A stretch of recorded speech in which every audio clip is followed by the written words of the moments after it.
इसी तरह सुबह सुबह कालू कौवा अपने आलू के खेत में आलू की फसल देखने जाता है।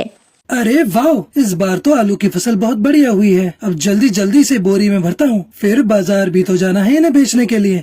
तभी टुनटुनी चिड़िया भी उसके खेत में आती है। अरे ओ कालू भैया, इस बार तुम्हारी आलू की खेती कैसी हुई है? बहुत अच्छी हुई है, इस बार आलू बहुत ही बढ़िया हुआ है। अच्छा कालू भैया, इस बार तो मेरे खेत में भी बहुत अच्छे आलू हुए हैं। आप जानते हैं, पास वाले गांव से आलू भी नहीं आ रहे हैं। इस बार आलू की कीमत बहुत अच्छी मिलने वाली है बाजार में। इस बार हमारे आलू अच्छे दामों में बिकेंगे। फिर कालू कौवा अपने मन में सोचने लगता है, मैंने सोचा था सारा फायदा मेरे को ही होगा, पर ये क्या, टुनटुनी की आलू की खेती भी अच्छी हुई है, मतलब मेरे को ज्यादा फायदा नहीं होगा अब। फिर कालू कौवा अपने आलू की बोरी लेकर अपने घर पहुंच जाता है